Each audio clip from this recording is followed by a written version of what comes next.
सेठ बंसी बहुत ही अमीर आदमी था। बचपन से ही वह कंजूस स्वभाव का था। उसकी इसी आदत की वजह से उसकी पत्नी रज्जो उससे बड़ी दुखी रहती थी। उसके 2 बेटे थे। बोंदू, छत पर धूप में 1 बाल्टी पानी रख दे और 2 गिलास पानी उबाल दे। गले में खराश है, थोड़ा गरारा कर लूंगा। जी मालिक, अभी किए देता हूँ।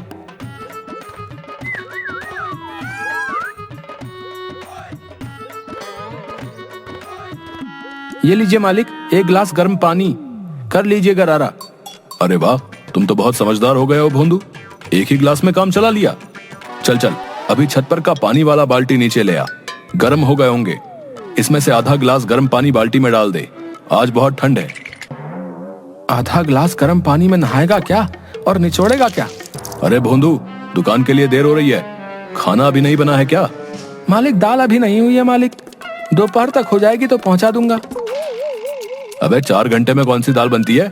पूरे महीने का ईंधन एक ही दिन में उड़ा देगा क्या? नहीं मालिक, अब मैं आपका नौकर हूँ, उस करोड़ीमल सेठ का नहीं। इसलिए अब मैं जो भी करूंगा आपके हिसाब से करूंगा। वो मालिक, मैंने जो आपको 2 गिलास पानी उबाल कर दिया था, उसकी भाप से आधा गिलास गर्म पानी इकट्ठा किया था। चलो अच्छा किया, उससे तुमने भी गरारा कर लिया ना। नहीं मालिक, मैं इतना मतलबी थोड़ी ना हूँ। मैंने उसमें 2 गिलास और पानी डालकर दाल उबालने के लिए छत पर डाल दिया है। दोपहर तक दाल तैयार हो जाएगी। अच्छा, ऐसा सही में हो जाएगा? तब तो मेरा ईंधन भी बच जाएगा। आज तो प्रयोग कर रहा हूँ मालिक, अगर कामयाब रहा तो रोज इसी तरह बनाऊंगा। और मालिक, बाजार से 1 अंडा ले आऊं क्या? अबे पागल हो गया है क्या? सावन के महीने में अंडा खाएगा? वो मालिक, मैं तो अगले महीने के लिए ही बोल रहा था कि अंडा लाकर रख देंगे, 1 महीने में मुर्गा बन जाएगा तो पूरा घर खाएगा। ले आ, आज तूने साबित कर दिया कि तू ही मेरा सच्चा नौकर है। हाँ। नहा धोकर सेठ बंसी तैयार होकर बैठा रहता है। तभी राजू कॉलेज जाने के लिए बाइक की चाबी लिए। अरे राजू, ये मोटरसाइकिल की चाबी लेकर सुबह सुबह कहाँ चल दिए? चल इधर आ और बाइक की चाबी दे। अरे पापा, कॉलेज जा रहा हूँ पापा, लेट हो रहा है। चल इधर ला बाइक की चाबी। 5 मन अनाज खा खा के कितना मोटा हो गया है। साइकिलिंग कर साइकिलिंग। ये पकड़ साइकिल की चाबी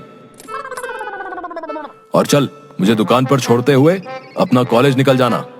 पापा, एक तो मैं 60 केजी का हूँ, ऊपर से आप 82 केजी के। साइकिल कहाँ उतना वजन सह पाएगी।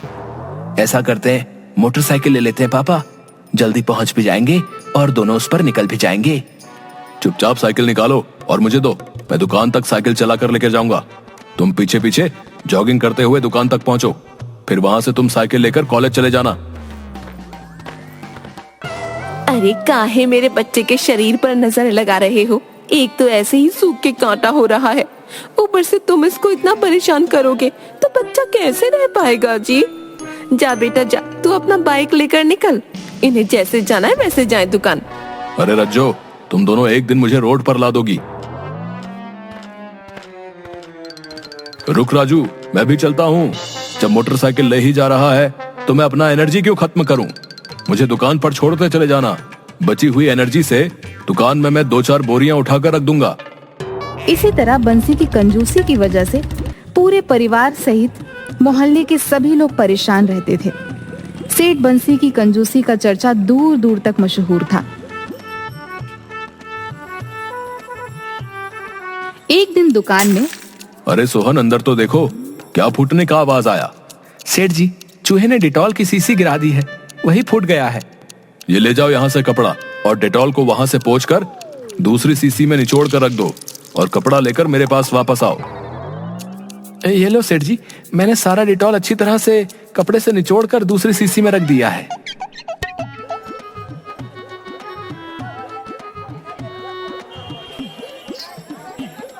अरे, ये आपकी उंगली कैसे कट गई?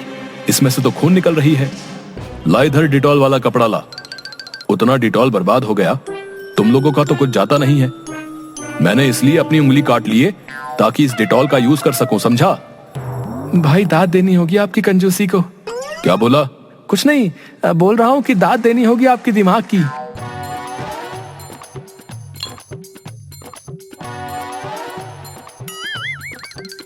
भाई 2 किलो चीनी देना। ये लो भैया, और बोलो। अच्छी वाली दो भाई, पिछली बार यही वाला ले गया था, बिल्कुल मिट्टी नहीं है। चीनी मीठी नहीं थी। लो कर लो बात। हाँ तो क्या मैं झूठ बोल रहा हूँ? वो तो तुम्हें जानो। देखो भाई, एक हफ्ते तक चीनी मत खा, तब देखना थोड़ी चीनी भी कैसी मीठी लगती है। ये क्या बकवास है भाई? अरे कैसी बकवास भाई, जितना दाम उतना काम, समझे? अब निकलो यहाँ से। एक बार सेठ बंसी अपनी दुकान से घर जा रहा था। ला ला ला ला ला, आज मौसम है सुहाना, दारू पीने का है बहाना। ला ला ला ला ला।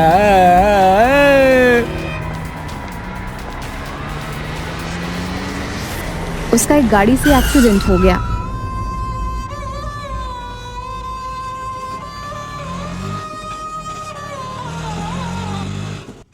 बंसी को शहर के एक बड़े अस्पताल में भर्ती कराया गया। उनकी हालत काफी सीरियस थी, खून काफी निकल चुका था, इसलिए उन्हें वेंटिलेटर पर रखा गया। लेकिन कुछ ही दिनों में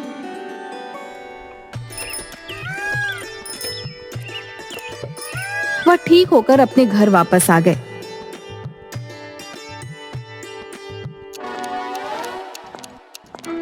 चलो भाई साहब, आप मौत के मुंह से वापस आ गए। अब एक पूजा कर पार्टी दे दो। माफ करना वर्मा जी, एक तो उतना खून गिर गए और बचा खुचा खून आप लोग जला रहे हो। अभी 7 लाख रुपए लगे हैं और 10 लाख रुपए का प्लान बना रहे हो। ओह, सचमुच मैं शर्मिंदा हूँ। क्यों जी, वर्मा जी क्या गलत बोले थे जो तुमने उन्हें इस कदर बोला कि बेचारे आंख नीचे किए हुए चले गए? आया था मुझसे पार्टी लेने, एक तो 7 लाख रुपए चले गए, ऊपर से 10 लाख के चूना लगाने चला है। कान खोल के सुन लो, अगर पार्टी नहीं हुई तो तुम्हारा 20 लाख रुपए का नुकसान नहीं करवाई तो मेरा नाम भी रज्जू नहीं। बीवी का हुक्म था, वो भी पैसों की धमकी। सेठ पार्टी के लिए मान जाता है। सभी ने सोचा कि चलो इस एक्सीडेंट से कम सेठ की कंजूसी चली गई और वह भोज के लिए उन्हें इनवाइट किया है। सभी ने बढ़ चढ़कर भोज में शामिल होने की इच्छा जाहिर की।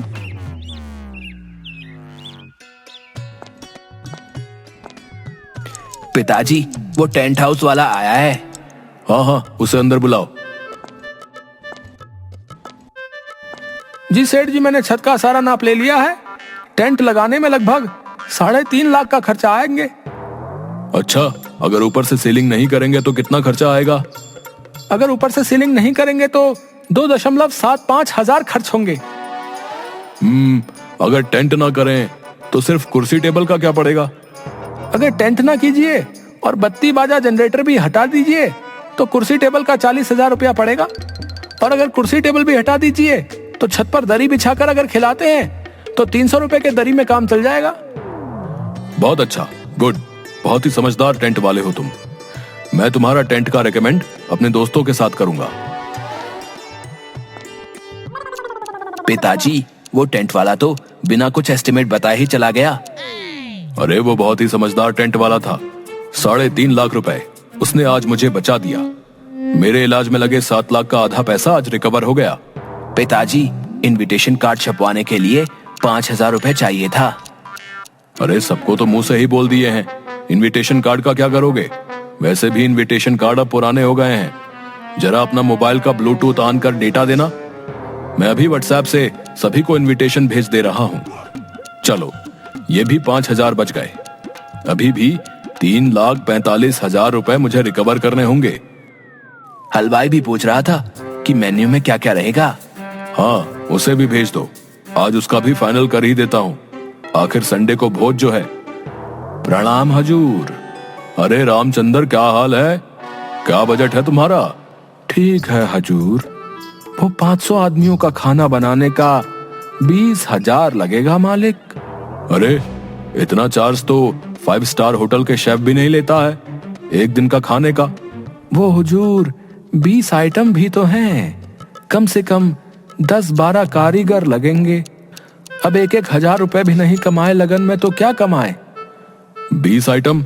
किस बेवकूफ ने ये मेन्यू बनाया है? 20 आइटम खाते खाते आदमी का हाजमा खराब हो जाएगा। उन्हें अस्पताल जाना पड़ेगा। मैं अभी आ रहा हूँ अस्पताल से। मैं जानता हूँ कितना फीस लेता है डॉक्टर। सो 20 आइटम नहीं, 10 आइटम का बताओ कितना लगेगा। हुजूर 12,000 से कम में नहीं हो पाएगा। ठीक है, लेकिन जो भी आइटम बनाओगे मेरे ऑर्डर के बिना खाने के लिए नहीं भेजोगे। अगर भेज दिए तो उसके पैसे काट लूंगा और उस आइटम में लगा मटेरियल का पैसा भी लूंगा। सो ध्यान रहे। ठीक है मालिक, आपके ऑर्डर के बिना कोई आइटम सर्व करने के लिए नहीं जाएगा। इसी तरह सारा व्यवस्था करते करते दावत का दिन भी आ गया। दावत सेठ बंसी की छत के ऊपर जाड़े की गुनगुनी धूप में ओपन रखा गया था। दावत का टाइम सुबह 10 बजे से शाम 5 बजे तक रखा गया था। 9 बजे से ही लोग आने शुरू हो गए थे। जी, इस प्लेट में सभी आइटम डाल दो, मैं नीचे जाकर खा लूंगी। ऊपर सबके सामने खाने में शर्म आ रही है। प्लेट रख, प्लेट रख। सेठ इसी प्लेट का लोगों से पैसा वसूलेगा। इसका धन शैतान भी नहीं पचा पाएगा। सिंह साहब, ये कंजूस सेठ तो बहुत बड़ा भव्य मकान बनवा रखा है। विश्वास नहीं होता कि इतना खर्चा मकान में इसने कैसे किया होगा। अरे बंसी जी, जब पहला पहला करोड़पति बना था तो उसमें थोड़ा दिखावा भी आ गया था। चलो देर से ही सही, सेठ बंसी का कंजूसीपन तो कम से कम दूर हुआ ना। देखिए सेठ बंसी इधर ही आ रहे हैं। अरे सिंह साहब, कोने में क्यों खड़े हैं? आइए दरी पर बैठकर आराम से बातें करते हैं। आज तो रविवार है, छुट्टी का दिन, इसलिए मैंने आज दावत दी ताकि आप लोग किसी को भी काम छोड़कर आना ना पड़े। ये बात तो ठीक किया है आपने बंसी जी, लेकिन मुझे एक बात समझ में नहीं आया कि लोग दावत अक्सर रात में देते हैं लेकिन आपने दिन में दिया, ऐसा क्यों? देखिए, जो लोग रात में दावत देते हैं वो दरअसल आपको खाना खिलाते ही नहीं। क्यों, ऐसा क्यों? क्योंकि रात में ज्यादा खाना खाने से भोजन पचता नहीं है और आपको डॉक्टर के पास जाना पड़ जाता है। इसलिए मैंने दिन में दावत रखा। जो मजा जमीन पर बैठकर खाने में है वो कुर्सी टेबल में कहाँ है, इसलिए मैंने सारा कुर्सी टेबल मना कर दिया। बहुत सही किया, लेकिन दावत में थोड़ा गाना बजाना, म्यूजिक होता है तो मन लगता है। जब दावत दे रहे हैं तो गाना बजाकर बत्ती जलाकर दिखाना क्या? मैं दिखावे में विश्वास नहीं रखता। दूसरी बात, म्यूजिक के धुन में एक दूसरे से बात करना मुश्किल होता है, इसलिए मैंने बत्ती बाजा सब कैंसिल करवा दिए। ओपन स्काई में जाड़े के गुनगुनी धूप में पिकनिक का मजा लीजिए। दावत 10 बजे से स्टार्ट होना था, 2 बजने जा रहे थे, लेकिन अभी तक दावत का नामो निशान नहीं था। लोग सुबह से ही भूखे पहुंचे हुए थे। कुछ लोग बाहर तो कुछ लोग छत पर भूख से बेहाल होकर टहल रहे थे। मालिक सुबह 10 बजे से ही खाना बनाकर तैयार है, 2 बजने जा रहे हैं। कहें तो स्टॉल लगवा दें। हाँ, अब स्टॉल लगवा दो, लेकिन छत पर नहीं। घर के बाहर जो खाली मैदान है उसमें अपने आदमी को लिट्टी, चाट, चाउमीन, समोसे, गोलगप्पे सभी आइटम वहां लगवा दो और 50 रुपए प्लेट बेचना चालू करो। मालिक, लोग पूछ रहे हैं कि खाना कब चालू होगा, उन्हें क्या बोलूं? उनको जाकर बोल दो कि खाने में अभी 2 घंटा और लेट है। अगर कुछ खाना चाहते हैं तो बाहर लिट्टी, चाट, समोसा, गोलगप्पा वाले सब बेच रहे हैं, वहां जाकर तब तक कुछ खा लीजिए। इस तरह सुबह से भूखे लोग सामने मैदान में जाकर चाट, पकौड़े, गोलगप्पे, समोसे, चाउमीन सब कुछ खाकर अपनी भूख मिटा रहे थे और पैसा भी पे कर रहे थे। तभी भोंदू आकर बताता है कि दावत का खाना बन चुका है। आओ सब लोग, खाना तैयार है, आओ आओ। क्या ये सेठ सबको पपलू बना दिया है? अब सबका पेट तो ये चाट पकौड़े खाकर भर गया, खाना क्या खाक खाएंगे? अरे भैया, जो भी हो, दावत में आए हैं तो अब कुछ ना कुछ देकर जाना ही होगा। चलो अब वहां भी थोड़ा पेट पूजा कर लेते हैं।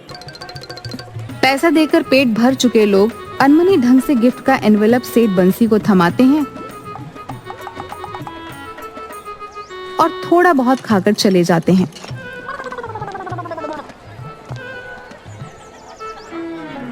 देखा भोंदू, मोहल्ले वाले मुझसे दावत लेकर मुझे चूना लगाने चले थे। मैंने 100 लोगों का खाना 500 लोगों को खिला दिया, उनसे गिफ्ट भी लिया और 10,000 का फास्ट फूड बेचवा कर प्रॉफिट भी निकलवा लिया। अरे वाह मालिक, आप तो मेरे साथ रहते रहते मुझसे भी ज्यादा समझदार हो गए। क्या कहा भोंदू? और हंसने लगते हैं।